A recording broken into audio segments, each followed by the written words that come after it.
नमस्कार. केसांची वाढ थांबली आहे का? किंवा केस खूप गळतायत? चला तर मग आज आपण एका अशा सोप्या आणि व्यावहारिक दिनचर्येबद्दल बोलूया जी खरोखरच केसांच्या मुळांवर काम करते आणि चांगले परिणाम देते. हे वाक्य खूप ओळखीचं वाटतंय नाही का? अनेकांना हाच अनुभव येतो. इतके प्रयत्न करून सुद्धा जेव्हा केस वाढत नाहीत किंवा केस गळती काही थांबत नाही तेव्हा खरंच खूप निराशा येते. आणि खरं तर ही खूपच सामान्य समस्या आहे. त्यामुळे काळजी करण्यापेक्षा चला एकत्र मिळून यावर एक असा उपाय शोधूया जो खरंच काम करेल. तर मग निरोगी केसांच्या या प्रवासासाठी आपण तयार आहोत. आपण केसांच्या वाढीची खरी सुरुवात कुठून होते, इथपासून ते त्याचे खरे परिणाम कधी दिसायला लागतात, या प्रत्येक टप्प्याबद्दल सविस्तर बोलणार आहोत. आपलं सगळं लक्ष नेहमी केसांच्या लांबीवर असतं, पण खरं सांगायचं तर केसांच्या वाढीचं सगळं रहस्य त्यांच्या मुळांमध्ये म्हणजेच आपल्या टाळूमध्ये दडलेलं आहे. त्यामुळे आपली सुरुवातच तिथून होणार आहे. आता टाळूची काळजी म्हणजे नेमकं काय, तर आपल्या टाळूला निरोगी ठेवणं. कारण जेव्हा टाळू निरोगी असतो तेव्हाच केसांची मुळं मजबूत होतात आणि केसांची वाढ चांगली होते. हाच आपल्या संपूर्ण दिनचर्येचा पाया आहे. आणि ही पद्धत तर खूपच सोपी आहे. यासाठी फक्त 5 ते 7 मिनिटं लागतील. सगळ्यात महत्त्वाचं म्हणजे नखांचा वापर अजिबात करायचा नाही. फक्त बोटांच्या टोकांनी गोलाकार फिरवत हलका दाब देत मसाज करायचा आहे. या छोट्याशा मसाजचे फायदे मात्र खूप मोठे आहेत. याने रक्ताभिसरण सुधारतं, केसांची मुळं मजबूत होतात आणि हो, दिवसभराचा ताण कमी करण्यासाठी सुद्धा हा एक उत्तम उपाय आहे.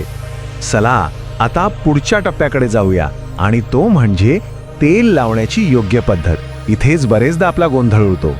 तेल लावण्याबद्दल ना 2 मोठे गैरसमज आहेत. पहिला म्हणजे जास्त तेल लावलं की केस जास्त वाढतील असं काही नाहीये, आणि दुसरा म्हणजे तेल रात्रभर ठेवायलाच पाहिजे. त्याचीही खरं तर काहीच गरज नाही. आजच्या धावपळीच्या आयुष्यात हे एक साधं सोपं मिश्रण खूप प्रभावी आहे.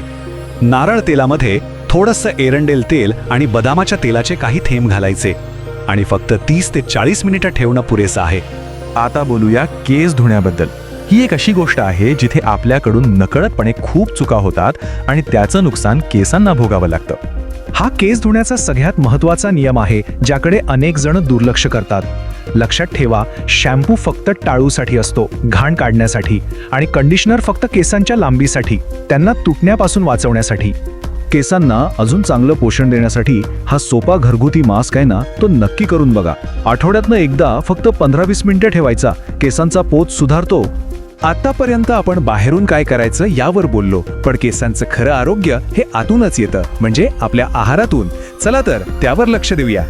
तर मुद्दा अगदी सोपा आहे. आपण टाळूवर काय लावतो ह्या इतकंच महत्त्वाचं आहे की आपण ताटात काय वाढून घेतो. प्रोटीन, लोह आणि भरपूर पाणी ह्या 3 गोष्टी केसांच्या आरोग्यासाठी अत्यंत आवश्यक आहेत.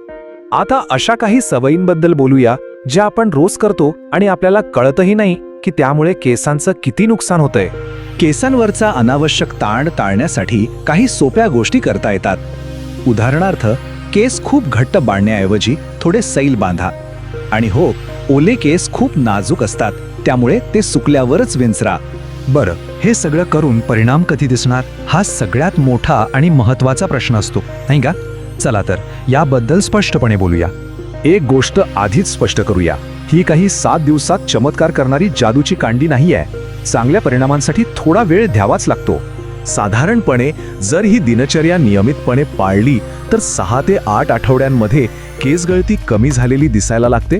टाळूवर नवीन लहान केस उगवलेले दिसू शकतात आणि केस आधीपेक्षा जास्त मजबूत वाटायला लागतात. आणि म्हणून या संपूर्ण प्रवासातला सगळ्यात महत्त्वाचा शब्द आहे सातत्य. तुम्ही ही दिनचर्या किती नियमितपणे आणि मनापासून करता त्यावरच सगळं अवलंबून आहे. आणि जाता जाता एक विचार नक्की करा. आपले केस हे फक्त आपलं सौंदर्य नाहीत, तर ते आपल्या संपूर्ण आरोग्याचा आरसा आहेत. ते आपल्याला आपल्या शरीराबद्दल काय संकेत देत आहेत याकडे लक्ष देणं खूप महत्त्वाचं आहे.